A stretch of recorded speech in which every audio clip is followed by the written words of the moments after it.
The starship Horizon drifted through the cold darkness of space. Its engines hummed softly as it moved toward the border nebula. Inside the ship, Captain stood at the main window and looked at the beautiful purple and blue clouds of gas that filled the space ahead. "How much longer until we reach the other side?" asked. She was the ship's ambassador, a woman with sharp eyes and a calm voice. Her job was to speak for humanity if they ever met alien life. Checked his screen. About 6 hours, maybe less if we push the engines.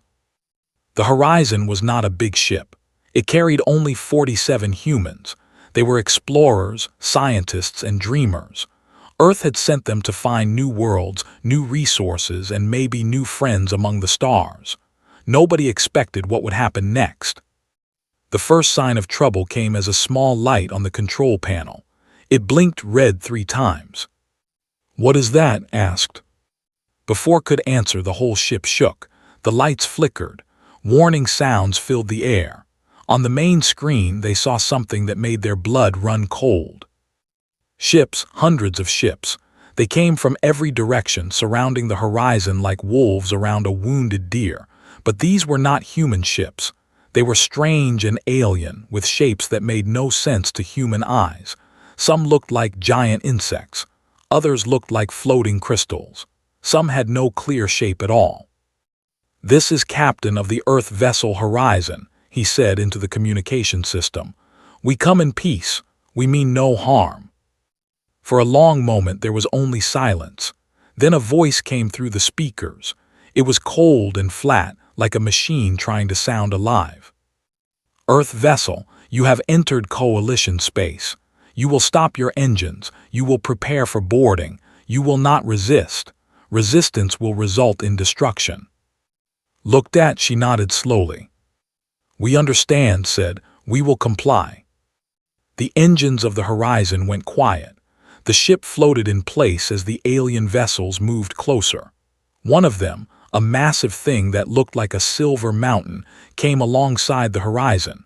A tunnel of light connected the 2 ships. "What do we do?" asked the ship's doctor. He was a young man with nervous hands. "What do they want from us?" "I don't know," said. "But we stay calm. We show them we are not a threat. Whatever happens, we do not fight unless we have no other choice." The crew gathered near the main door. They could hear sounds from the other side. Strange sounds. Clicking and buzzing and something that might have been breathing, but not like any breathing they knew. The door opened. The aliens that entered were tall and thin. They had 4 arms and skin that looked like gray metal. Their eyes were large and black, like pools of oil. They moved in perfect silence, their feet making no sound on the floor. One of them stepped forward. It held a device that glowed with soft blue light. "Humans," it said. The word came out strange, like it was a new sound the creature had just learned. "You are unknown. You are not in our records. You must be classified." "Classified?" asked. "What does that mean?" "All species must be classified," the alien said. "It is the law of the Coalition. We must know what you are. Predator, prey, parasite, symbiote, every species has a place, every species has a purpose. You will be tested, you will be scanned, you will be given your place." Felt a cold feeling in his stomach. "And if we refuse?" The alien tilted its head. The movement was slow and strange, like a bird studying an insect. "You do not refuse. No species refuses. To refuse is to be destroyed. This is the way of the Coalition. This is the way of order." The crew of the Horizon was led off their ship. They walked through the tunnel of light and into the alien vessel. The inside was vast and cold. The walls were made of something that looked like bone but felt like stone. Lights floated in the air without any visible source. "Stayed close to," she whispered to him as they walked. "These aliens seem very sure of themselves." "They have hundreds of ships," whispered back. "I would be sure of myself too." They were taken to a large room. It was round, with a high ceiling that disappeared into darkness. In the center of the room was a platform made of clear glass. Strange machines surrounded it, covered with lights and screens that showed symbols no human could read. "You will step onto the platform," the gray alien said too. "You are the speaker for your kind. You will be tested first." Looked at her crew. She saw fear in their eyes but also trust. They believed in her. She had to be strong for them. She stepped onto the platform. The machines came alive. Lights moved over her body. She felt a strange tingling, like electricity dancing on her skin. The screens around her filled with data, numbers and symbols flowing faster than water. The gray alien watched with its dark eyes. Other aliens gathered around, creatures of different shapes and sizes. Some had scales, some had feathers, some had no clear body at all, just floating clouds of color and light. They all watched the human woman standing on the platform. "Beginning classification scan," a mechanical voice announced. "Analyzing genetic structure, analyzing biological markers, analyzing evolutionary history." Stood very still. She did not know what the machines were looking for. She did not know what they would find. But she knew deep in her heart that humanity was about to be judged. The scan continued for what felt like hours. The machines hummed and clicked. The screens showed more and more data, and slowly something strange began to happen. The aliens started to whisper among themselves. Their voices were low and worried. The gray alien that had spoken before leaned closer to one of the screens. Its dark eyes grew even wider. "This cannot be correct," it said. "Run the scan again." The machine started over. The lights moved across body once more. The data flowed again, and again the aliens whispered in confusion. "What is wrong?" asked. "What did you find?" The gray alien looked at her. For the first time she saw something new in its eyes, something that looked almost like fear. "We do not know," it said slowly. "We do not know what you are." In that moment, standing alone on that glass platform surrounded by creatures from across the galaxy, realized that humanity's place among the stars was about to be decided, and nothing would ever be the same again. The scanning room had become very quiet. All the aliens stood frozen, staring at the screens that surrounded the glass platform, remained standing in the center, trying to stay calm even though her heart was beating fast. Chief Scientist was among the humans being held in the corner of the room. He was an older man with gray hair and kind eyes. He had spent his whole life studying biology and genetics. Now he watched the alien machines with great interest, trying to understand what was happening. "Run the scan again," the gray alien commanded. Its voice was not as calm as before. There was a shake in it, like a person trying to hide their worry. The machines obeyed. Blue light washed over its body once more. Data filled the screens. Numbers and symbols danced across the displays in patterns that seemed to make no sense. A different alien stepped forward.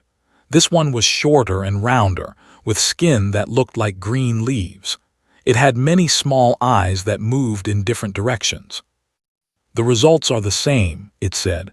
"The system cannot classify this creature. There must be an error in the equipment."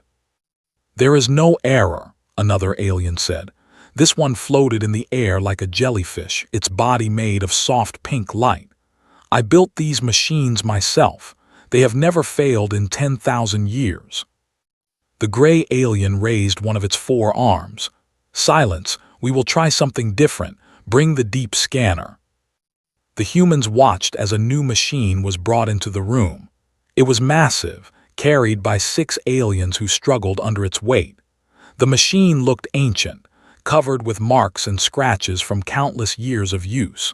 When they placed it on the floor, it made a sound like thunder. "What is that thing?" whispered 2. "I do not know," replied, "but it looks very old and very powerful." The gray alien approached on the platform. "Human," it said, "this machine will scan your entire genetic history. It will look at every part of your body, every cell, every tiny piece of what makes you alive. It will find the truth of what you are. Do you understand?" Nodded. "I understand. Do what you must." The deep scanner came alive. It did not use light like the other machines. Instead, it created a field of energy that surrounded completely. She felt strange, like something was looking inside her, reading her like a book. The scan lasted for a very long time. The aliens did not move or speak. They simply watched and waited. Some of them seemed nervous, others seemed curious, a few seemed afraid. When the scan finally ended, the deep scanner made a loud noise and then went completely dark. Smoke rose from its surface.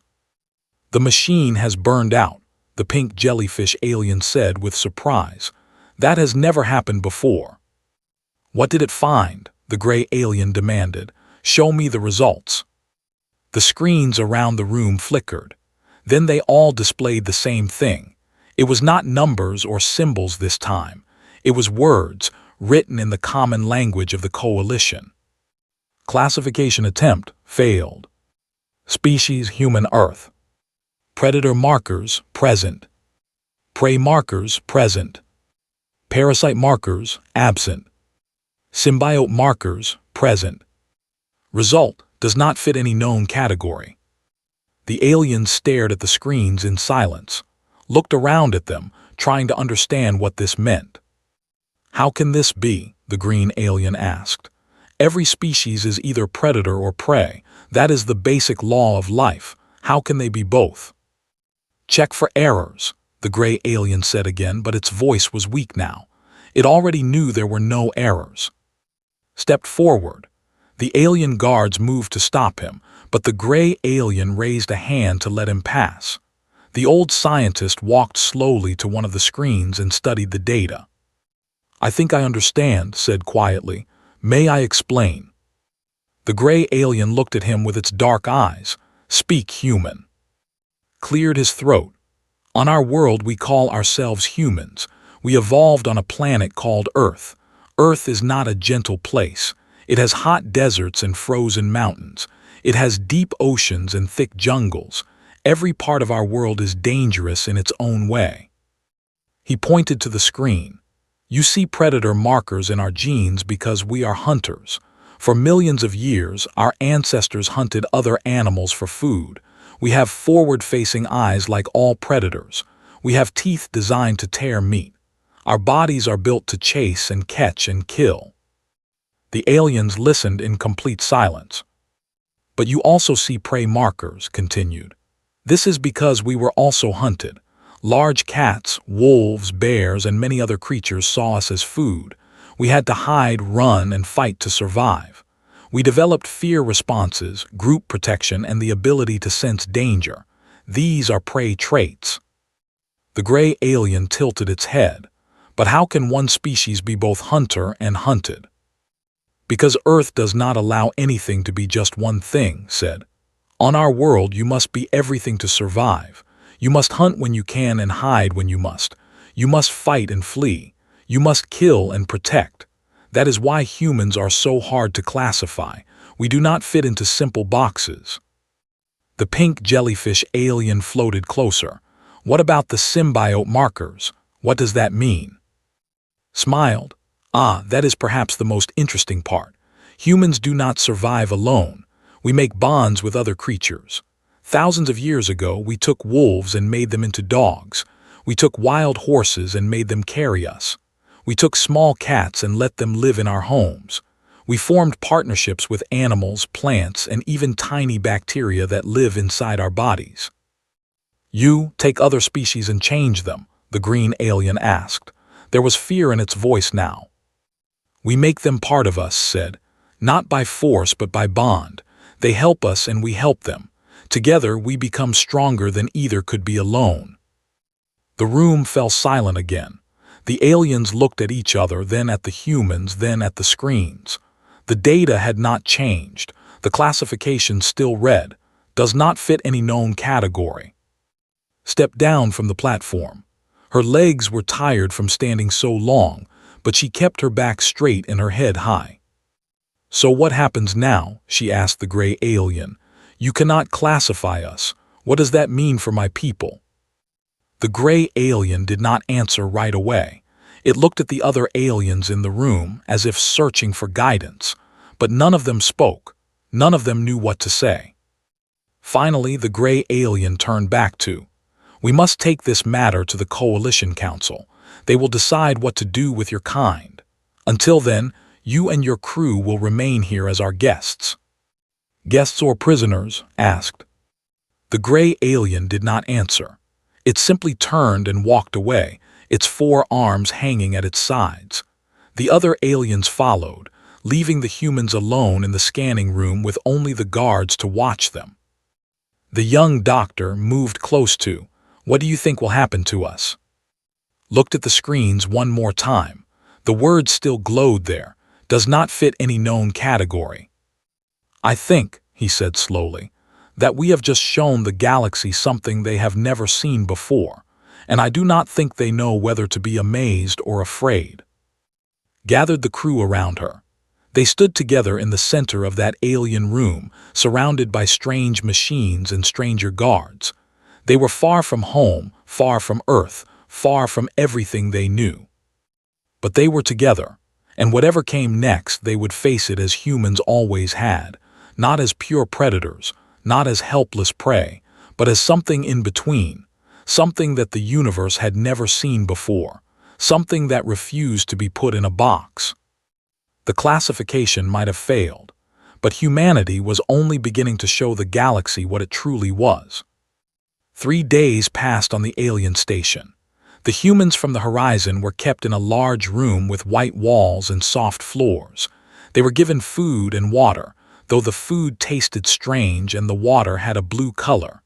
Nobody was hurt, but nobody was free either. Spent most of her time talking with the crew, keeping their spirits up. Paced back and forth, always watching the door, always ready for trouble. Sat in a corner and thought deeply about everything they had seen. On the morning of the 4th day, the door opened. The gray alien entered, followed by several others. They were carrying a large screen. "Humans," the gray alien said, "the Coalition Council has reviewed your case. They have ordered a complete analysis of your species. The results are now ready. You will see them with us." The aliens set up the screen in the center of the room. The humans gathered around it, curious and afraid at the same time. What had the Coalition discovered about them? The screen came alive. It showed a picture of Earth, the blue and green planet that the humans called home. Then it showed the words that would change everything. Species Analysis Report, Humans Earth. Category, Beyond Standard parameters. Threat Level, Unknown Potentially Maximum. The aliens began to read the report out loud. With each word, the humans understood more about how the galaxy saw them. Physical traits, the gray alien read. Humans possess endurance capabilities that exceed 98% of known species. They can travel long distances without rest. They can continue moving even when injured. They heal from wounds that would kill most creatures. Their bodies can adapt to extreme heat and extreme cold. They can survive without food for weeks and without water for days. The doctor nodded slowly. That is true. Humans are persistent hunters. Our ancestors would chase animals for hours, even days, until the animals collapsed from exhaustion. The aliens looked at him with something like horror. The report continued. Toxin resistance. Humans consume substances that are poisonous to most life forms. They drink alcohol, which is a deadly poison. They eat capsaicin, which causes burning pain. They consume caffeine, which damages nervous systems. Yet these substances seem to give them pleasure rather than death. Almost smiled. She thought about the coffee she drank every morning back on Earth. She had never thought of it as drinking poison. Pack behavior, the gray alien read on. Humans form strong bonds with members of their own species. These bonds create groups that work together with high efficiency. More disturbing, humans also form bonds with other species. They have domesticated and modified hundreds of creatures for their own purposes. They turn predators into pets and prey into food sources. Spoke up. We do not see this as disturbing. We see it as friendship, Partnership. The gray alien ignored him and continued reading. Pattern recognition. Human brains are extremely advanced at finding patterns and solving problems. They can learn new skills quickly. They pass knowledge from generation to generation through something called culture. This allows them to improve faster than biological evolution alone. Tool creation, the report went on. Humans are master tool makers. They started with simple rocks and sticks. Now they build machines that can cross the space between stars. Their progress in tool making has been exponentially fast. They went from horses to spacecraft in less than 200 years. The aliens in the room shifted uncomfortably. 200 years was nothing to species that measured time in thousands or millions of years. The report reached its final section. The gray alien's voice became quieter as it read. Conclusion. Humans do not fit any standard classification. They are not predators because they also show prey behaviors. They are not prey because they also show predator behaviors. They are not parasites because they give back to their partnerships. They are not simple symbiotes because they dominate their relationships. Humans represent a new category. They are adaptive apex organisms. They do not compete within the food chain. They exist above it. They modify it. They control it. Classification, apex of apex, beyond categorization. The room fell completely silent. The humans looked at each other, then at the aliens, then back at the screen. Nobody knew what to say. Finally spoke, "What does this mean for us, for our people?" The gray alien set down the report. Its dark eyes met brown ones. "It means the coalition does not know what to do with you. In 10 million years, we have never encountered a species like yours. Every creature in the galaxy fits into a category. Every species has a role, a place, a purpose. But humans are different." "Different how?" asked. Another alien stepped forward. This one was tall and thin, with blue skin and long fingers. It spoke in a soft voice. "Let me explain it simply. In the galaxy, there are hunters and there are hunted. The hunters stay in their place because there are bigger hunters above them. The hunted stay in their place because they cannot become hunters. This creates balance. This creates order." The blue alien looked at the humans with something like awe. "But your species follows no rules. You are small and weak, yet you killed the great predators of your world. You are soft and slow, yet you spread across every environment. You should have stayed in one place, doing one thing, being one type of creature. Instead, you became everything." "That is not a crime," said firmly. "No," the blue alien agreed. "It is not a crime, it is something else, something we have no word for. You are not evil, but you are also not safe. You are unpredictable, and the coalition fears what it cannot predict." Stood up from his corner. He walked to the screen and looked at the data one more time. "May I ask a question?" The gray alien nodded. "You have studied many species," said. "Thousands, millions." "Millions," the gray alien confirmed. "And in all those millions of species, you never found one like us. Not even one." The aliens exchanged looks. The gray one answered slowly. "There have been others, species that showed some of the traits you show, species that began to climb above their category." "What happened to them?" asked. Silent, long, heavy silence. "They were removed," the gray alien finally said. "The coalition decided they were too dangerous. They were eliminated before they could spread beyond their home worlds." The humans felt cold fear wash through them. They understood now. This was not just a classification test. This was a judgment. The coalition was deciding whether humanity should live or die. His hands became fists at his sides. "So that is why you brought us here. You want to know if you should destroy us." The gray alien did not deny it. "The council is debating this matter now. Some believe humans should be eliminated immediately. Others believe you could be useful allies. The decision will be made soon." "How soon?" asked. "Tomorrow. The council will announce their judgment tomorrow." The aliens left the room, taking the screen with them. The door closed with a heavy sound. The humans were alone again. Nobody spoke for a long time. They sat together in small groups, thinking about what they had heard. They thought about Earth, so far away. They thought about their families and friends. They thought about all the humans who had no idea that their entire species was about to be judged by creatures from across the stars. Finally stood up. She looked at each member of her crew, meeting their eyes one by one. "Whatever happens tomorrow," she said, "we show them who we are, not through fear or anger or violence. We show them through strength and dignity. We show them that humans do not beg, we do not break, we survive. That is what we have always done. That is what we will always do." The crew nodded. Some had tears in their eyes, some had determination, all of them had hope. Because hope was perhaps the most human thing of all. The ability to believe in tomorrow, even when tomorrow was uncertain. The ability to fight for life, even when death seemed certain. The coalition had never seen anything like humans before.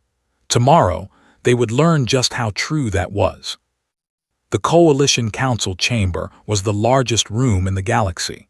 It floated in the center of a great station, surrounded by thousands of ships from thousands of worlds.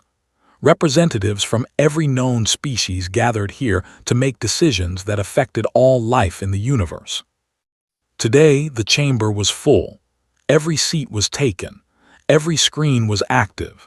Every eye, whether organic or mechanical, was focused on the center platform where the fate of humanity would be decided.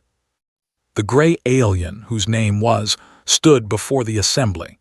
He held the report on humans in his 4 hands. "Fellow," he said, "we have discovered a new species. They call themselves humans. They come from a small world called Earth in a quiet corner of the galaxy. By all measures, they should be insignificant. Their world is young.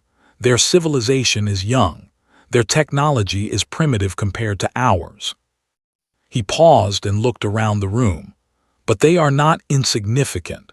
They are perhaps the most significant discovery we have ever made." Murmurs spread through the chamber.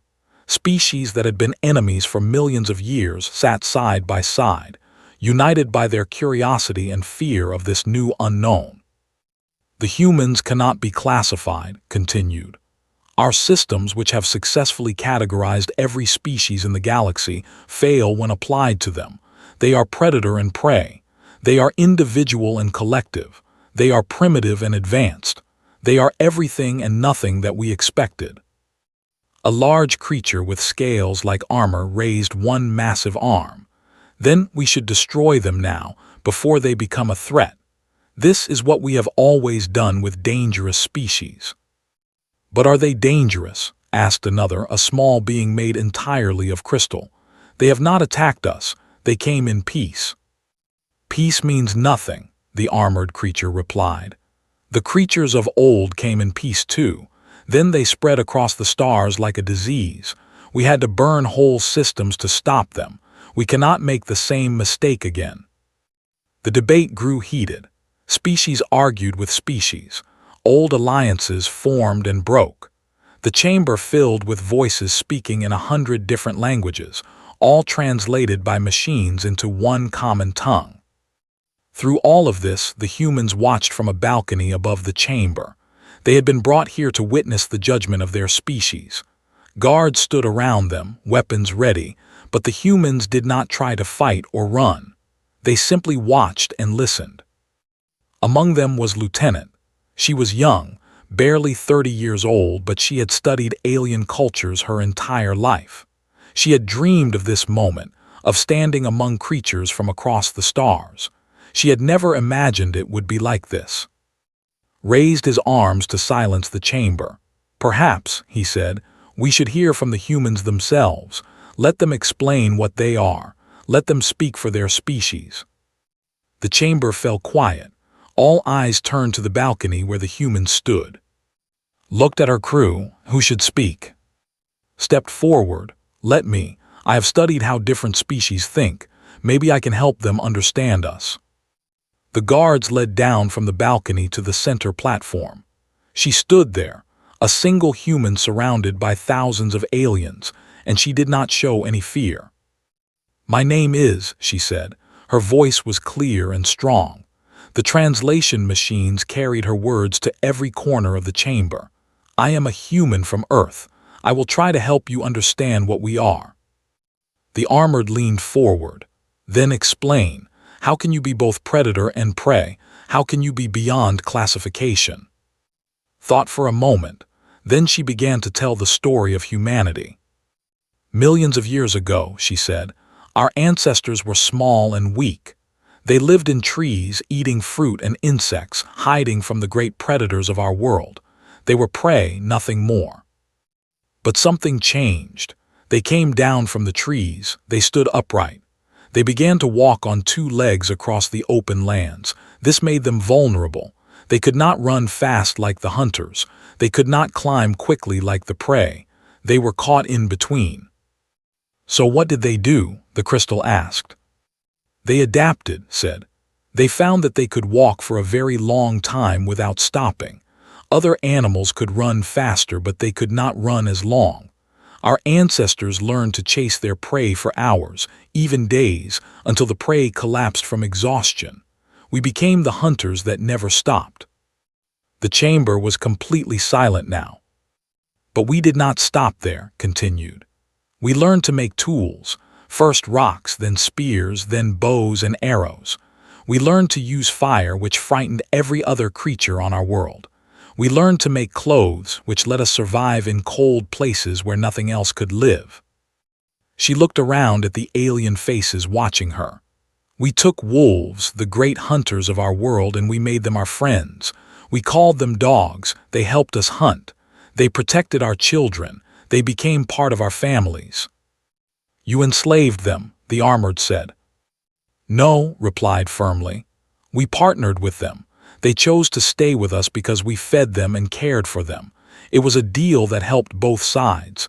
We did the same with horses, cats, cattle, and many other creatures. We did not conquer nature. We made deals with it." She took a deep breath before continuing. "We also fought each other. I will not hide this truth. Humans have fought terrible wars. We have killed millions of our own kind. We have done things that we are not proud of." "This proves you are dangerous," the armored said triumphantly. "It proves we are honest," replied. "We do not pretend to be perfect. We have darkness inside us, yes, but we also have light. The same species that made weapons also made medicine. The same hands that destroyed also built. The same minds that planned wars also dreamed of peace." She pointed to the stars visible through the chamber's great windows. "We came to space not to conquer, but to explore. Not to take, but to learn. We know we are young compared to your civilizations. We know we have much to learn, but we will not apologize for surviving. We will not apologize for adapting. We will not apologize for being what evolution made us." The chamber remained silent, could see the effect her words were having. Some looked thoughtful, others looked afraid, a few looked almost impressed. "You ask what we are," said. "I will tell you. We are the species that refused to die. When the predators hunted us, we became hunters ourselves. When the cold came, we made fire. When the oceans blocked us, we built boats. When the sky called us, we built ships. Every time the universe tried to kill us, we found a way to survive. Not because we are strong or fast or smart, but because we never give up. That is what makes us human. That is what makes us dangerous, yes, but it is also what makes us valuable. Give us a chance," concluded.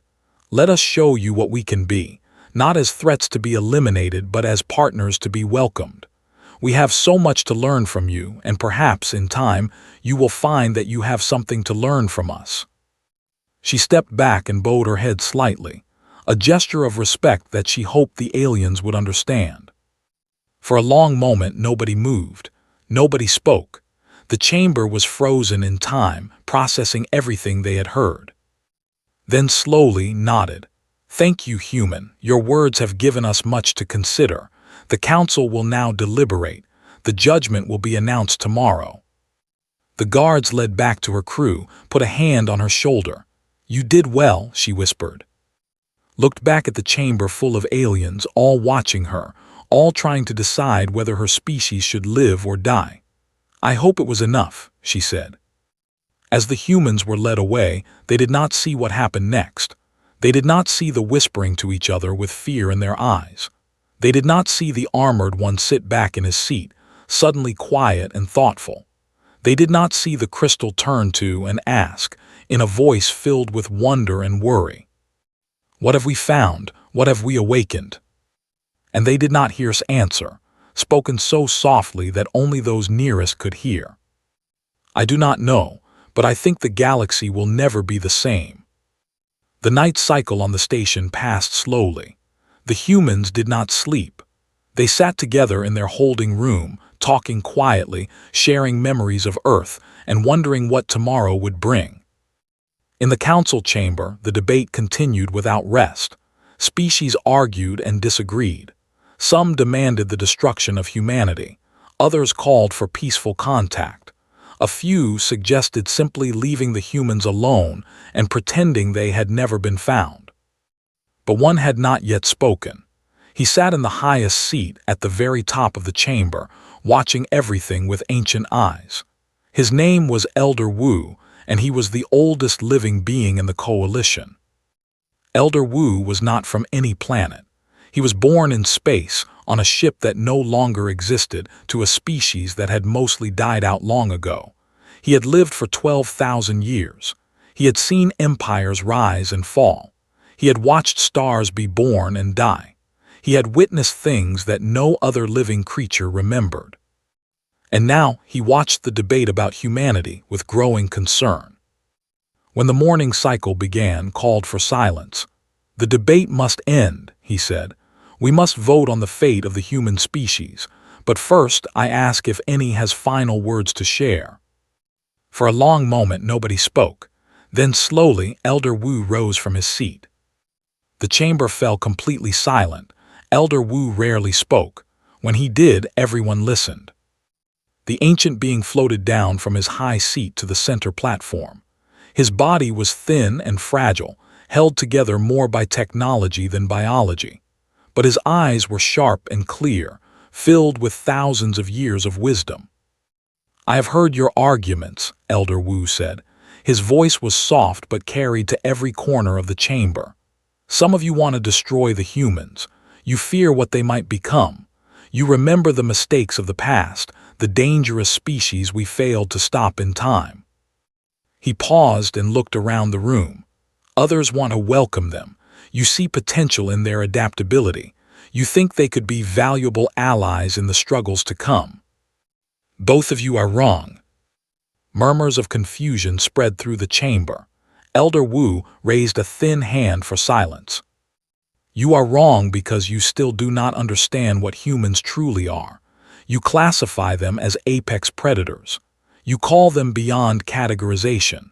You think these are just words, just data points in a report, but you have not grasped the truth." He turned to face the section of the chamber where the most powerful species sat. "Let me explain it in terms you will understand. In every ecosystem," Elder Wu said, "there is a food chain. Small creatures are eaten by larger ones. Those larger ones are eaten by even larger ones. At the top sit the apex predators, the final hunters. This is the way of nature. This is the way of the galaxy. But humans," he continued, "do not compete in the food chain." He let those words hang in the air. "They do not compete in it," Elder Wu repeated slowly, "because they become it. They do not find their place in the natural order. They create a new order with themselves at the center. On their world, they were once prey for great cats with teeth like knives. Now those cats live in cages, shown to human children as curiosities. They were once hunted by wolves. Now wolves live in human homes as beloved pets. They were once killed by diseases too small to see. Now they create medicines that destroy those diseases and save millions of lives." Elder Wu's voice grew stronger. "Do you understand? Every challenge that faced them, they did not simply survive. They dominated. They conquered. They absorbed the threat into their own civilization and made it serve them. The armored spoke up. Then we must destroy them now, before they do the same to us. Fool, Elder Wu said. The word cracked through the chamber like thunder.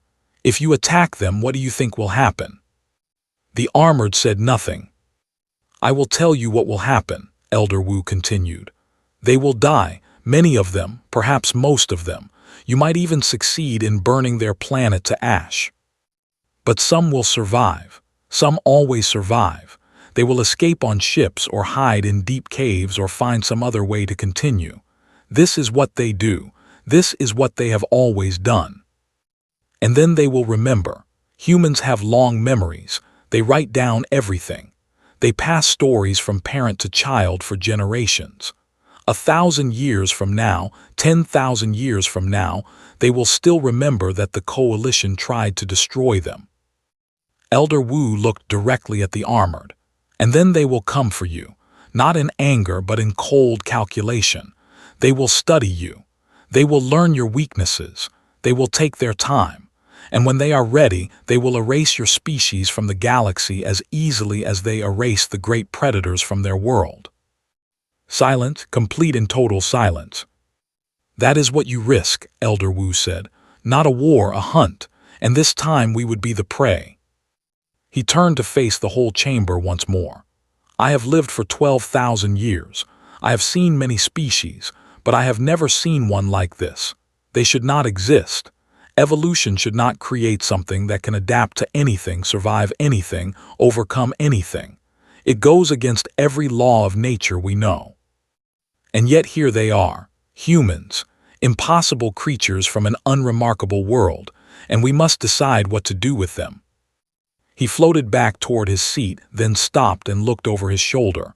My advice is this: do not destroy them. Do not try to control them. Do not challenge them. Simply let them be. Watch them, learn from them. Perhaps in time become their friends, because I promise you this, if you make them your enemies you will regret it. Not today, not tomorrow, but someday when you look up at the sky and see human ships blocking out the stars, they will remember this day. They will remember that you were warned. And they will curse your name for not listening. Elder Wu returned to his seat. The chamber remained silent for a long time. Finally spoke. We will vote, all in favor of immediate action against the human species. A few hands rose, the armored among them, but not many. All in favor of establishing peaceful contact and allowing humans to join the coalition as a protected species. More hands rose, many more, but still not a majority. All in favor of no action. We leave humans alone. We do not attack them. We do not invite them. We simply watch and wait. The most hands rose for this option. The vote was clear. Nodded. The decision is made. Humanity will not be destroyed, but they will not be welcomed either. They will be observed from a distance. Their world will be marked as restricted space. No coalition ship will approach Earth without express permission from this council. He turned to face the humans on the balcony above.